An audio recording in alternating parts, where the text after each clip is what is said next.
जय श्री कृष्णा। आज हम वैशाख मास महात्म्य का 10वां अध्याय सुनेंगे। 9वें अध्याय में हमने कार्तिक जन्म कथा सुनी कि कार्तिक जी का जन्म कैसे हुआ। हर हर महादेव। जय श्री शंकर भगवान की जय। मिथिल बोला, हे ब्राह्मण, आपने कामदेव की स्त्री रति का चरित्र सुनाया। अब कृपया अशून्य सैन्य व्रत धारण करने की विधि कहिए। इसमें क्या दान होता है, कैसे पूजन किया जाता है, उसका क्या फल होता है। ये सुन सूर्यदेव कहने लगे, हे राजन, इसका विधान श्री हरि भगवान जी ने लक्ष्मी जी से कहा था, वह सब मैं तुम्हें सुनाता हूँ। जिसे श्याम वरण लक्ष्मीपति जगन्नाथ संपूर्ण पापों को नाश कर प्रश्न हो जाते हैं।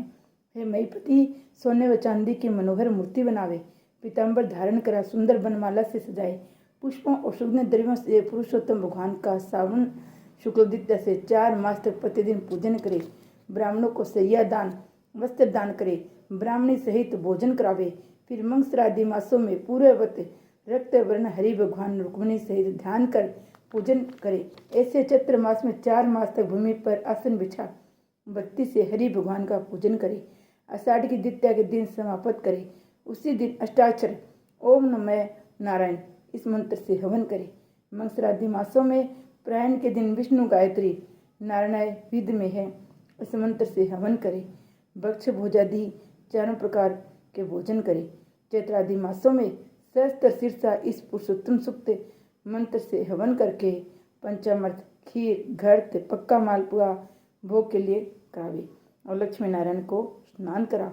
बीच में श्री कृष्ण जी की सोने व चांदी की मनोहर मूर्ति रख भोग लगावे। फिर केशवादी नाम से ब्राह्मणों को भोजन करा। श्रद्धानुसार 2 वस्त्र अलंकारों से पूजन करके मालपुआ ब्राह्मण के निमित्त 12वें दिन दे। फिर पूरे कल्पित प्रतिमाओं को संपूर्ण अलंकारों से आभूषित कर आचार्य को दे और सैया का संकल्प करे। ऊपर लक्ष्मी नारायण का विधिवत पूजन करे। कांसे का पात्र दे, ब्राह्मणों को भोजन करावे। दान मंत्र, हे जनार्दन, जैसे आपकी सैया लक्ष्मी से अशून्य है, वैसी हे केशव, इस सैया दान से मेरी सैया अशून्य हो। इस प्रकार भगवान की पूजा कर आप भोजन करें। इस व्रत को पुरुष, सौभाग्यवती स्त्री अथवा विधवा से निमित्त धारण करे। जो मनुष्य विष्णु धाम जाने की इच्छा करता है उसको यह व्रत अवश्य करना चाहिए। इसके करने से जगन्नाथ भगवान प्रसन्न होती हैं, देव दुर्लभ कार्यों की सिद्धि होती है, अनेक प्रजाओं की वृद्धि होती है। अतः जैसे भी बने ये व्रत अवश्य करे। यह वर्णन हो गया। अब तुझे और क्या कथा सुनने की इच्छा है वह बताओ। ये सुन राजा ने फिर सूर्यदेव जी से पूछा, हे महाराज, वैशाख मास में छत्रदान करने का महात्म्य सुनाइए, क्योंकि वैशाख के कर्तव्य शुभ कर्मों को सुनते सुनते मेरी तृप्ति नहीं होती। राजा के ऐसे वचन सुन सूर्यदेव राजा से कहने लगे, छत्रदान के लिए फल की एक प्राचीन कथा कहता हूँ। सतयुग में एक हेमकांत नाम का बंगाल देश के राजा कुशकेतु का पुत्र था। वह बड़ा बुद्धिमान था, बलवान था। वह एक दिन शिकार खेलने गया। वहाँ घने वन में अनेक प्रकार के मृग और सुकरों को मारता हुआ थकने पर दोपहर को मुनियों के आश्रम में पहुंचा, जहाँ सत्यर्षि नामक ऋषि वन में मगन समाधि लगाए ध्यान कर रहे थे। इनसे उसको पता न चला कि आश्रम में कौन कौन आया है। अतः ऋषि ने उठकर राजा को सम्मान किया, जिससे क्रोधित हो राजा उन्हें मारने को उद्यत हुआ। तब ऋषि के 10 सहस्त्र शिष्यों ने उसे रोका। क्रोध में विह्वल होकर राजा कहने लगा, हे ब्राह्मणों, मैं थक गया हूँ, तुम मेरा अतिथ्य सत्कार करो। परंतु गुरु की आज्ञा के बिना एक सत्कार करे ऐसे शिष्यों से सुन राजा ने उन्हें मारने के लिए धनुष उठा लिया और अत्यंत क्रोध कर बाण छोड़ने लगा। तब शिष्य भागने लगे। उनमें से 300 शिष्यों को मार डाला और आश्रम में रखी वस्तुओं को पाप बुद्धि सैनिकों ने ले लिया और खूब भोजन किया। जब सायंकाल के समय राजा सेना सहित पुरी में आया और उनके पिता कुशकेतु ने इस दुष्ट व्यवहार को सुना तो बेटे की निंदा कर पुरी से बाहर निकाल दिया।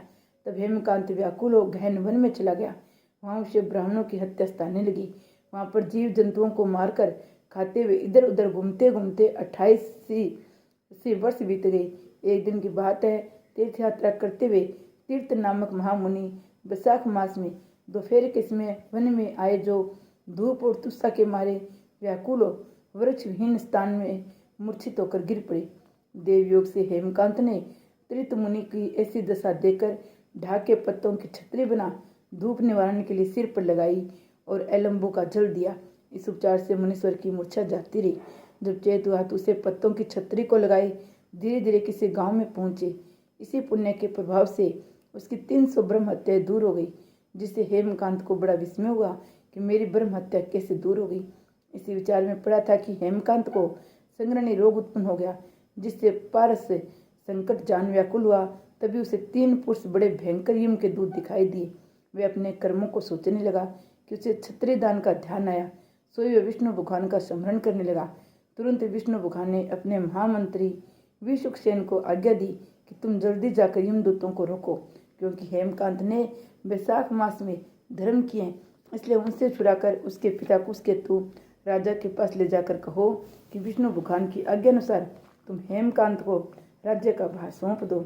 विष्णु भगवान की आज्ञा पा विश्वक्सेन हेमकांत को साथ ले कुशकेतु के पास गए और जो जो बात विष्णु भगवान ने कही थी वह सब उसी को बता दी, जिनको सुनकर कुशकेतु ने पुत्र को सिंहासन पर बिठाया। श्रेय अपनी स्त्री सहित वन में तप करने चला गया। तब राजा हेमकांत ने वैशाख मास में कहे सब शुभ धर्मों को किया, जिनके करने से जितेंद्रिय, दयालु, सर्व संपत्ति से युक्त, पुत्र पौत्रादि से संपन्न हो, संपूर्ण भोगों को भोग कर विष्णु लोक को गई। वैशाख मास के धर्मों से अधिक कोई धर्म पापों के नष्ट होने वाला नहीं है। ये सुलभ था धर्म, अर्थ, काम, मोक्ष रूप पुरुषार्थ चतुष्टृत को दाता है। जय विष्णु भगवान ने की जय। वैशाख मास में अन्नदान, जलदान, क्षत्रिय दान जो भी अपने सामर्थ्य अनुसार जरूर दान करे।